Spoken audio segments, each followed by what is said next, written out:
કેમ છો વિદ્યાર્થી મિત્રો? મજામાં? બધાને ગુડ મોર્નિંગ.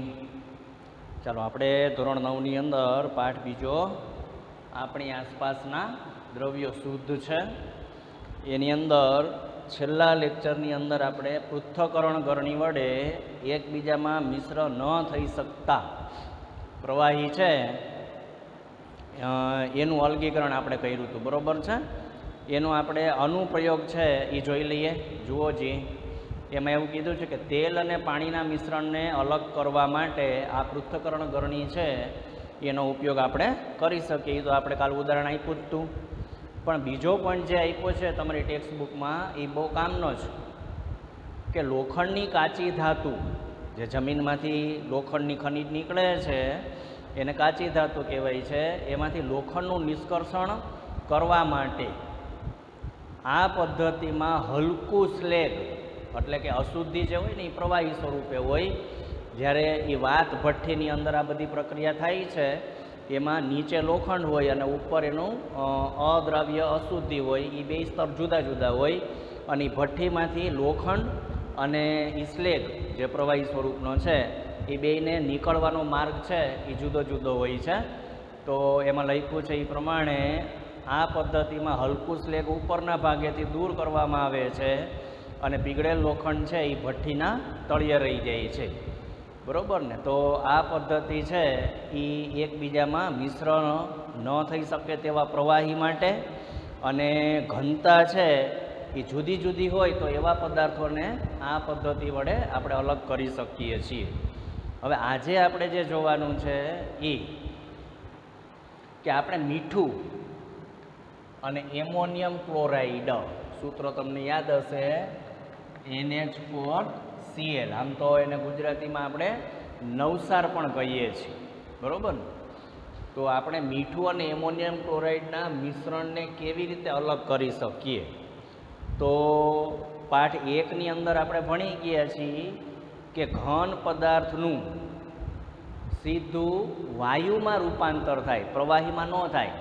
આમ તો ઘન પદાર્થ હોય એને તમે ગરમ કરો એટલે એ શેમાં રૂપાંતર થાય? પહેલાં પ્રવાહીમાં, પ્રવાહીમાંથી પછી વાયુમાં. પણ એક પ્રવૃત્તિ આપણે એવી આવી હતી કે એમાં ઘનને ગરમ કરો તમે ઘન પદાર્થને તો એ પ્રવાહી સ્વરૂપમાં રૂપાંતર ન પામે પણ સીધું વાયુ સ્વરૂપમાં રૂપાંતર પામે. તો એવા પદાર્થને આપણે કેવા કીધા હતા? ઉર્ધ્વપાતી પદાર્થ. અને એ પ્રક્રિયાને શું કીધું હતું? ઉર્ધ્વપાતન, બરાબર? તો આપણે મીઠું અને નવસાર એટલે કે એમોનિયમ ક્લોરાઇડ બે મિશ્ર થઈ ગયા છે. હવે એ બે પદાર્થની તમે ગુણધર્મ જુઓ તો એમાં એક ઉર્ધ્વપાતી પદાર્થ છે અને એક ઉર્ધ્વપાતી નથી. મીઠું છે એનું ઉર્ધ્વપાતન નથી થતું પણ એમોનિયમ ક્લોરાઇડ છે એનું ઉર્ધ્વપાતન થાય છે. તો એવા પદાર્થ જ્યારે મિશ્ર થયા હોય, ઉર્ધ્વપાતી અને ઉર્ધ્વપાતી ન હોય તેવા, ત્યારે આ પદ્ધતિ છે એનો ઉપયોગ કરી શકીએ. તો શું કરવાનું છે એ જોઈએ આપણે. સૌથી પહેલાં તો સ્ટેન્ડ મૂકીએ આપણે, ત્રિપાઈ સ્ટેન્ડ. નીચે બર્નર મૂકીએ છીએ. અહીંયા એક ચાઇના ડીશ છે. ચાઇના ડીશની અંદર આપણે એમોનિયમ ક્લોરાઇડ અને મીઠાનું મિશ્રણ લીધું છે. ત્યાર પછી એની ઉપર ઊંધી ગરણી મૂકી દીધી છે. જુઓ, ઊંધી ગોઠવેલી ગરણી છે. ગરણીનો ઉપરનો જે છેડો છે ત્યાં આપણે રૂ છે એનું પૂંગળું મૂકી દીધું છે એટલે અંદરથી કોઈ પદાર્થ બહાર ન નીકળી શકે. થઈ ગયું? હવે આ જે પદાર્થ છે એમાં શું છે? તો કે મીઠું અને એમોનિયમ ક્લોરાઇડનું મિશ્રણ છે. હવે જ્યારે આપણે આને બર્નરને ચાલુ કરશું એટલે શું થશે? એમોનિયમ ક્લોરાઇડ છે આ એની બાષ્પ છે. જુઓ, હા દેખાય છે? એમોનિયમ ક્લોરાઇડની બાષ્પ છે એ ઉપર ચડશે અને અહીંયા જમા મળશે થવા એના સફેદ કલરના કણ. એટલે અહીંયા રૂનું પૂંગળું એટલા માટે મૂક્યું છે કે એ ત્યાંથી બહાર નીકળી ન જાય. તો આ પદ્ધતિ છે એ કોના માટે વાપરી શકીએ આપણે? તો કે ઉર્ધ્વપાતી પદાર્થ અને ઉર્ધ્વપાતી ન પામતા પદાર્થ છે એના અલગીકરણ માટે આપણે આ પદ્ધતિ છે એનો ઉપયોગ કરી શકીએ. તો ઉર્ધ્વપાતી પદાર્થના નામ આપણે આમ તો પહેલા પાઠમાં અહીંયા જોઈ લઈએ. એમોનિયમ ક્લોરાઇડ એટલે એનું મેં સાદું આપણી ગુજરાતી ભાષામાં એને આપણે કહીએ છીએ નવસાર. પછી કપૂર નહીં, તમે ઓળખતા જો, નેપ્થેલિન એટલે ઓલી ડામરની ગોળી કપડામાં રાખે છે ને એ. ત્યાર પછી એન્થ્રેસીન. તો આવા બધા પદાર્થો છે એનું અલગીકરણ આપણે ઉર્ધ્વપાતન પદ્ધતિ છે એની મદદથી કરી શકીએ. હવે બીજી એક પદ્ધતિ જોઈએ અલગીકરણની, કે શું કાળી શાહીમાં રહેલ રંગ એ એક જ પદાર્થ છે, એક જ રંગ છે એમ કહે છે. તો આપણે એની ચકાસણી કરવી પડે. તો શું કરવાનું છે? આ જે પદ્ધતિ છે એને કહેવાય છે ક્રોમેટોગ્રાફી. પછી એનો અર્થ આપણે જોશું, અથવા એને ગુજરાતીમાં કહેવાય છે વર્ણલેખિકી. તો શું કરવાનું? ફિલ્ટર પેપર એક લેવાનું, ગાળણપત્ર આવે ને ફિલ્ટર પેપર, એની એક પટ્ટી લઈ લેવાની, એમાં નીચેથી 2-3 સેન્ટીમીટર જગ્યા છોડી અને પેન્સિલથી લાઈન દોરી દેવાની. આ રીતે જો પીળા કલરની દેખાય છે, હા, એની ઉપર એક સ્કેચ પેન છે, ફાઉન્ટન પેન છે, કે કોઈ પણ એવી પેન જે હોય કે જે પ્રવાહી શાઈ હોય ને એ પાણીમાં ઓગળતી હોય એવી પેન તમારે લેવાની છે. અને એનું એક અહીંયા ટપકું આપણે કરી દઈએ. હવે શું કરવાનું? તો કે એક બરણી જેવો આકાર ધરાવતું હોય એવું એક પાત્ર લઈ લ્યો, અથવા તમારી પાસે નળાકાર પાત્ર હોય તો એ લઈ લ્યો. હવે એની અંદર પાણી મૂકવાનું છે. આ લાલ કલરનું જે દેખાય છે એ પાણી છે. હવે આ ફિલ્ટર પેપર જે તમે લીધું છે, ગાળણપત્ર, એને અહીંયા સળિયો રાખી દો અને એમાં ક્લિપ લગાડી દો, અને એ ક્લિપની સાથે આ ગાળણપત્ર છે એ જોડી દો. એટલે આમાં ટીંગાશે ને. હવે આ શાહીનું ટીપું છે એ પાણીના સ્તરથી થોડુંક ઉપર રહે ને એવી રીતે રાખવાનું છે, એમાં ડૂબાડવાનું નથી. બરાબર? હવે શું થશે? તો કે ફિલ્ટર પેપર જેવું પાણીમાં તમે ડૂબાડશો એટલે ધીમે ધીમે શું થાય? ફિલ્ટર પેપર છે એ પાણીનું શોષણ કરશે, અને આ શાહીનું ટીપું છે ત્યાં પહોંચશે પાણી, એટલે એમાંથી જુદા જુદા રંગો છે એ છૂટા પડશે કે એક જ રંગ છૂટો પડશે એમ પૂછે છે આપણને. તો એવું બની શકે કે આ જે બધી શાહી છે કે બીજા કોઈ રંગો છે એ જુદા જુદા રંગકોનું મિશ્રણ પણ હોઈ શકે. તો કે જે પદાર્થો વધારે ઝડપથી દ્રાવ્ય થઈ ગયો હોય, એટલે કે ઝડપથી ઓગળી જતો હોય, જેની દ્રાવ્યતા વધુ છે એ ઝડપથી મુક્ત થશે આમાંથી, અને જેની દ્રાવ્યતા ઓછી છે એ ધીમે ધીમે મુક્ત થાય. તો એવું જ બની શકે કે અહીંયા જે આપણને આમ કદાચ લાઈન થતી હોય રંગની, તો એમાં જુદા જુદા રંગ છે એ આપણે જોઈ શકીએ છીએ. આ જે પદ્ધતિ છે એને કહેવાય છે ક્રોમેટોગ્રાફી, વર્ણલેખિકી. હવે એના વિશે આપણે માહિતી જોઈ લઈએ કે મિશ્રણમાં અથવા તો વર્ણલેખિકીમાં રહેલા ઘટકોના અલગીકરણની આ પદ્ધતિને આપણે કહીએ છીએ ક્રોમેટોગ્રાફી. બરોબર? હવે અગત્યનું વાક્ય આવે છે, ગ્રીક ભાષામાં ક્રોમા નો અર્થ થાય છે રંગ. ગ્રીક ભાષામાં ક્રોમાનો અર્થ થાય છે રંગ. આ પદ્ધતિ સૌ પ્રથમ કોના માટે? તો કે રંગોના અલગીકરણ, કે ભાઈ આ જેટલા રંગો બને છે એ બધા કયા કયા ઘટકો અથવા કયા કયા રંગોનું મિશ્રણ છે એ જોવા માટે આ પદ્ધતિ છે એનો ઉપયોગ કરવામાં આવેલો. આ પદ્ધતિ સૌ પ્રથમવાર રંગકોના અલગીકરણ માટે વપરાણી હતી, તેથી તેનું નામ ક્રોમેટોગ્રાફી અપાયું છે. એક જ દ્રાવકમાં પાણી હોઈ શકે કોઈ પણ, એક જ દ્રાવકમાં ઓગળેલા જુદા જુદા દ્રાવ્યોના અલગીકરણ માટે આ પદ્ધતિ વપરાય છે. બરાબર? તો આપણે કીધું ને કે શાહીનો આપણે અહીંયા પ્રવૃત્તિ કરી, તો એ કાળી શાહી હોય કે ભૂરી શાહી હોય કે લાલ શાહી હોય કે કોઈ પણ હોય, તો એની અંદર કેટલા ઘટકો, રંગકો અથવા વર્ણકો છે એ આપણે આ પદ્ધતિથી અલગ કરી શકીએ.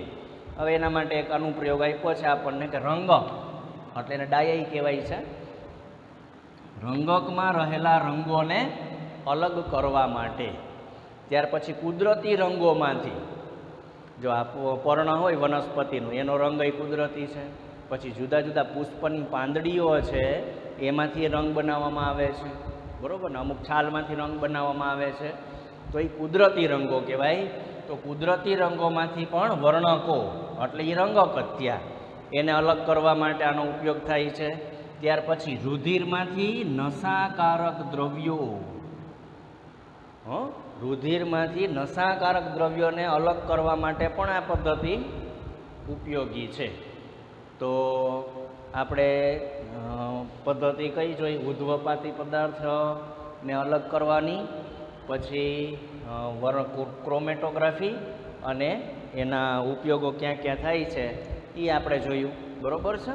નવી પદ્ધતિ આપણે જોઈએ છીએ કે એકબીજામાં મિશ્ર થઈ શકે તેવા પદાર્થો, જોજો ગોટા ન થાય, આની પહેલાં એકબીજામાં મિશ્ર ન થઈ શકે તેવા તેલ, પાણી, કેરોસીન પાણી એ લીધું હતું ને, હા, એ એકબીજામાં મિશ્ર ન થઈ શકે તેવા પદાર્થ હતા. હવે અહીંયા શું છે કે એકબીજામાં મિશ્ર થઈ શકે તેવા પદાર્થોને આપણે કેવી રીતે અલગ કરી શકીશું? તો શું કરવાનું છે જોઈ લો આકૃતિમાં. તો કે આની અંદર આપણને પદાર્થ કયા આપ્યા છે? તો કે પાણી આપ્યું છે અને એસીટોન. એસીટોન છે એને પ્રોપેનોન પણ કહેવાય છે. સૂત્ર એનું છે CH3COCH3. CH3COCH3. આમ તો બેનો છે એ બધી ઓળખતી જ હોય આને, કેમ કે એનો ઉપયોગ એ લોકો વધારે કરે છે. નેલ પોલિશ રિમૂવર આવે છે ને બોટલમાં, પ્રવાહી પાણી જેવું, આમ લગાડો એટલે તરત નેલ પોલિશ જે હોય એ નીકળી જશે અને ઉડી જશે. એ બાષ્પશીલ છે અને ઠંડુ લાગશે તમને. તો એ એસીટોન છે, એને પ્રોપેનોન કહેવાય છે. તો પાણી અને એસીટોન, હવે એસીટોન મેં તમને ઓળખાણ કરાવી એટલે એ તમે જોયું જ હોય, પાણી જેવું દેખાય છે અને પાણી નહીં, કોઈ રંગ નથી. હવે આ બંને પદાર્થ મિશ્ર થઈ ગયા છે તો એને આપણે અલગ કેવી રીતે કરી શકીએ? એટલે એવું જરૂરી નથી કે બે જ પદાર્થ મિશ્ર થયા હોય, 2 થી વધારે 3, 4 જેટલા થયા હોય એટલા બધા માટે કરી શકીએ.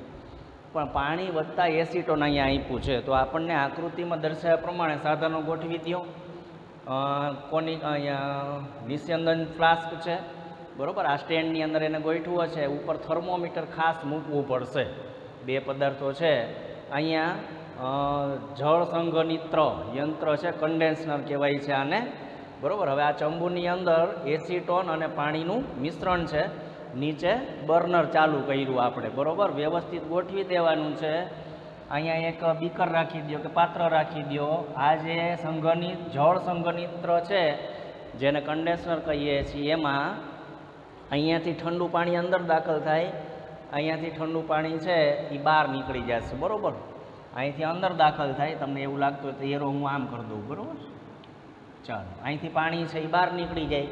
શું કામ? તો કે અહીંયા જે આ નળી મૂકી છે એની અંદર જ્યારે બાષ્પ પસાર થશે ત્યારે આ ઠંડુ પાણી છે એના કારણે એ બાષ્પ છે એ પ્રવાહીમાં રૂપાંતર થઈ અને અહીંયા બહાર નીકળી જશે, બરાબર છે.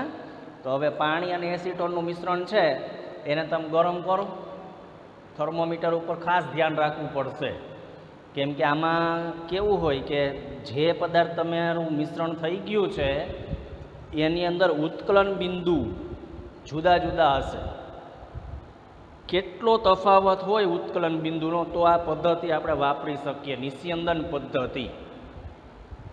તો કે 25 કેલ્વિન કરતાં ઓછા તાપમાનનો તફાવત હોય તો આ પદાર્થો છે એ આપણે અલગ કરી શકીએ છીએ. એટલે એમાં પછી તમે 8મામાં ભણી ગયા છો આ વિભાગીય નિસ્યંદન, બરાબર ને. 25 કેલ્વિન તાપમાન તો ખરેખર એનું છે. તો આની અંદર તાપમાન જે હોય ઉત્કલન બિંદુનું એ જુદું જુદું હોય, ત્યારે આ નિસ્યંદન પદ્ધતિ છે એ તમે વાપરી શકો. હવે જેવું આ તમે ગરમ કરશો એટલે શું થાય? થર્મોમીટર ઉપર ધ્યાન રાખવાનું છે. કેમ? તો કે પાણી અને એસીટોન છે એના ઉત્કલન બિંદુ વચ્ચે તફાવત છે, એટલે કે એસીટોનનું ઉત્કલન બિંદુ પાણી કરતાં ઓછું છે. એટલે શું થશે? એની બાષ્પ પહેલાં બની જશે ને અહીંથી બહાર નીકળવાની શરૂઆત થશે. હવે અહીંયા ઠંડુ પાણી છે એ આ બાષ્પને શું કરશે? ઠંડી કરશે અને ધીમે ધીમે અહીંયા એસીટોન છે એ એકત્રિત થવા માંડશે. હવે અહીંયા જોવાનું કે થર્મોમીટરનો પારો હવે ઉપર ચડવાની શરૂઆત કરે છે તો આ પાત્ર છે અહીંથી લઈ લ્યો, ગેસ બંધ કરી દો, એટલે હવે આ ફ્લાસ્કની અંદર કોણ વધશે? તો કે પાણી. તો આ રીતે નિસ્યંદન પદ્ધતિની મદદ વડે એકબીજામાં મિશ્ર થઈ ગયેલા પ્રવાહીઓને આપણે અલગ કરી શકીએ છીએ.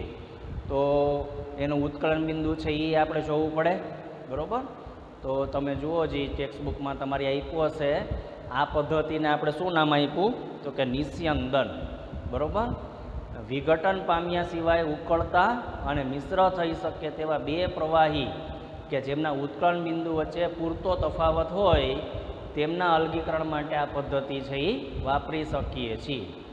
સરળતાથી મિશ્ર થઈ શકે અથવા થઈ જતા હોય તેવા બે કે તેથી વધુ પ્રવાહીના ઉત્કલન બિંદુ વચ્ચેનો તફાવત 25 કેલ્વિન કરતાં ઓછો હોય તો તેઓના અલગીકરણ માટે કઈ પદ્ધતિ વપરાય છે? વિભાગીય નિસ્યંદન. યાદ કરો તમે 8મા ધોરણની અંદર ખનિજ કોલસો અને પેટ્રોલિયમ એવો પાઠ આવતો હોય, એની અંદર વિભાગીય નિસ્યંદન આવે કે એની અંદર જુદા જુદા ખાના હોય, પણ એ તો બહુ મોટા પાયે છે. આપણને જે નીચે તમારી ચોપડીમાં આકૃતિ આપી સેમ જ છે, પણ હવે અહીંયા શું છે, આ જે ફ્લાસ્ક આપ્યો છે એની ઉપર એક કાચની નળી મૂકી દીધી છે, જુઓ આકૃતિમાં, બરાબર. અને એની અંદર કાચના ટુકડા છે કે જે આ પ્રવાહી ઉપર ચડતું હોય એને ઠંડુ કરવામાં એ મદદરૂપ થાય છે. તો એને વિભાગીય નિસ્યંદન પદ્ધતિ વપરાય છે. ઉદાહરણ તરીકે હવામાંથી વિવિધ વાયુઓનું અલગીકરણ, પેટ્રોલિયમ પેદાશમાંથી તેના વિવિધ ઘટકોનું અલગીકરણ વગેરે માટે વિભાગીય નિસ્યંદન પદ્ધતિ છે એ વપરાય છે. પેટ્રોલિયમ પેદાશોમાંથી તેના વિવિધ ઘટકોનું અલગીકરણ વગેરે, બરાબર ને. તે માટે વપરાતું સાધન સાદા નિસ્યંદન માટે વપરાતા સાધન જેવું જ હોય છે, સિવાય ફેર કેટલો હોય છે? તો કે નિસ્યંદન ફ્લાસ્ક અને સંઘનિત્ર વચ્ચે, જો આકૃતિમાં તમને અહીંયા નીચે દેખાડ્યું હશે, વિભાગીય સ્તંભને રાખવામાં આવે છે. એટલે જુદા, કેમ કે પેટ્રોલિયમ જે છે એની અંદર તો ઘણા બધા ઘટકો છે, એ બધાયનો તાપમાનનો ગાળો છે એ જુદો જુદો છે, એટલે બધા જુદા જુદા તાપમાને મુક્ત થાય એટલે એની અંદર આમાં વિભાગીય ભાગ પાડેલા છે. સામાન્ય વિભાગીય સ્તંભ એ કાચના ટુકડાઓથી ભરેલ એક નળી હોય છે. કાચના ટુકડા બાષ્પને ઠંડી પાડવા માટે કીધું ને, આજે અહીંયા જે ફ્લાસ્ક છે એમાં એક કાચની નળી હોય છે ને એમાં કાચના ટુકડા ભર્યા હોય. એ કાચના ટુકડા શું કરે? આ બાષ્પ છે એને ઠંડી કરવામાં મદદ કરશે. સંઘનિત થવા માટે વારંવાર સપાટી પૂરી પાડે છે, જે તમને આકૃતિમાં દર્શાવેલ છે, બરોબર છે. હવે આપણે જોવાનું છે કે હવામાંથી વિવિધ વાયુઓને કેવી રીતે અલગ કરી શકીએ, અથવા હવાના ઘટકોનું અલગીકરણ આપણે કેવી રીતે કરી શકીએ. તો આમ તો ટેક્સ્ટબુકમાં તમને આપેલું જ છે કે હવા એક કરતાં વધુ વાયુઓનું સમાંગ મિશ્રણ છે. અગત્યનો પોઈન્ટ છે, એને અંડરલાઇન કરવાની રહેશે. અને વિભાગીય નિસ્યંદન દ્વારા તેના ઘટકોમાં એને આપણે અલગ કરી શકાય છે. તમને ક્રમદર્શી આરેખ, તમને આલેખ આપ્યો છે ને, નીચે આકૃતિ આપી છે, એ જુઓ જી. આમાં હવા છે, દબાણના વધારા અને તાપમાનના ઘટાડો કરવાથી હવાને સંકોચાવવું અને ઠંડુ કરવું. એટલે એ હવા છે એ શેમાં ફેરવાય છે? પ્રવાહીમાં ફેરવાઈ જશે. એટલે નીચે પ્રવાહીકૃત હવા લખ્યું છે, અને એમાં નીચે વિભાગીય નિસ્યંદન સ્તંભને ધીમે ધીમે ગરમ કરો, એટલે આ વાયુઓ છે એ જુદી જુદી ઊંચાઈએ અલગ થશે. કોષ્ટક આપ્યું છે ઉત્કલન બિંદુ અને હવાનું કદથી ટકાવાર પ્રમાણ. તો એમાં ઓક્સિજન, આર્ગોન, નાઇટ્રોજન આપ્યો છે. ઉત્કલન બિંદુ જુઓ એનું -183 ઓક્સિજનનું, આર્ગોન -186, નાઇટ્રોજન -196. અને હવાનું ગરમ કરવાથી ટકાવાર પ્રમાણ કેટલું છે? તો કે 20.9. એટલે આપણે કેમ કહીએ છીએ કે વાતાવરણમાં ઓક્સિજનનું પ્રમાણ કેટલું છે? તો કે લગભગ 21%. એટલે 20.9 એટલે સમથિંગ 21% જેટલું થયું ને. ત્યાર પછી આર્ગોન છે એ 0.9%, અને નાઇટ્રોજન છે એ આપણે વાતાવરણની અંદર 78% હોય છે, બરોબર છે. તો આ તમને માપ તો એનું ખબર જ છે. જો આપણે હવામાંથી ઓક્સિજન વાયુ મેળવવા માગતા હોઈએ તો આકૃતિ આ જે આપણે દોરી છે એની મદદથી આપણે ઓક્સિજન છે એને અલગ કરી શકીએ. હવામાં હાજર રહેલા તમામ વાયુઓને આપણે અલગ કરવા પડે. દબાણના વધારા વડે હવાનું સંકોચન થાય છે, અને તાપમાનના ઘટાડ વડે હવાને ઠંડી પાડી તેને પ્રવાહીમાં ફેરવવામાં આવે છે. આવી પ્રવાહીકૃત હવાને વિભાગીય નિસ્યંદન સ્તંભમાં ધીમે ધીમે ગરમ કરવામાં આવે છે, જ્યાં ઉત્કલન બિંદુના આધારે જુદી જુદી ઊંચાઈએ વિવિધ વાયુઓ છે એને આપણે અલગ કરી શકીએ છીએ. જુઓ જી, તો અહીંયા શું છે? એક ગાળણપત્ર આપ્યું છે, ફિલ્ટર પેપર આપ્યું છે, બરાબર. અહીંયાથી હવા છે એ અંદર દાખલ થશે, અહીંયાથી અંદર હવા દાખલ થઈ. હવે આ જે ભાગ છે આકૃતિની અંદર, એની અંદર આ પિસ્ટન જેવું ભાગ છે, એની અંદર શું થાય? હવા જે અંદર દાખલ થાય ને ચેમ્બરમાં, એની ઉપર દબાણ લગાડવામાં આવશે, એટલે એ સંકોચાયેલી હવા ગરમ થશે. જો અહીં લખ્યું છે, આ ગરમ હવા છે આ નળીમાંથી પસાર થઈ અને આ ચેમ્બરની અંદર જે નળી છે ને એમાં આવશે. હવે આમાં શું થાય? આ પાણી ફરતું હોય આની અંદર ઠંડુ, એટલે એ હવા જે આની અંદર હતી, આ ગરમ હવા હતી ને, એ આ ઠંડુ પાણી એની અંદર આવશે એટલે શું થશે, એ હવા સંકોચાશે અને અહીંથી બહાર નીકળવાનો પ્રયત્ન કરશે. એટલે અહીંયા શું થઈ ગયું, જુઓ, ઠંડી સંકુચિત હવા, એટલે એનું કદ છે એ ઘટી જશે. હવે એ અલગીકરણ કરતા પદાર્થના ચેમ્બરની અંદર આવશે. અહીંયાથી શું થાય, જુઓ, તમે ભણી ગયા, ઘન કાર્બન ડાયોક્સાઇડને શું કહેવાય, સૂકો બરફ. તો એ સૂકો બરફ છે, ઘન સૂકા બરફ તરીકે નીકળતો CO2 છે એ અહીંથી મુક્ત થઈ જશે. બાકીની હવા છે એ અહીંયા પ્રવાહીકૃત, કારણ કે અહીંયા વિસ્તરણ જેટ છે, એના કારણે શું થાય, જે હવા અંદર વહેતી હોય એને પ્રવાહીમાં રૂપાંતર કરી નાખશે. અને ત્યાંથી આ જે ચેમ્બર છે એમાંથી નાઇટ્રોજન અને આર્ગોન આ ભાગમાંથી બહાર નીકળી જશે. તો હવે વધ્યું કોણ, CO2 નીકળી ગયો, નાઇટ્રોજન નીકળી ગયો, આર્ગોન નીકળી ગયો, બરાબર ને. તો અહીંયાથી હવા જે છે એ આ પાત્રની અંદર આવશે, જ્યાં ઓક્સિજન હશે, પણ કેવા સ્વરૂપે હશે, પ્રવાહી સ્વરૂપે ઓક્સિજન છે એ એમાં જમા થશે. તો આ રીતે આપણે હવામાંથી વિવિધ ઘટકો છે એનું અલગીકરણ કરી શકીએ છીએ, બરાબર. તો વ્યવસ્થિત વાંચી અને આને તૈયાર કરજો. Thank you.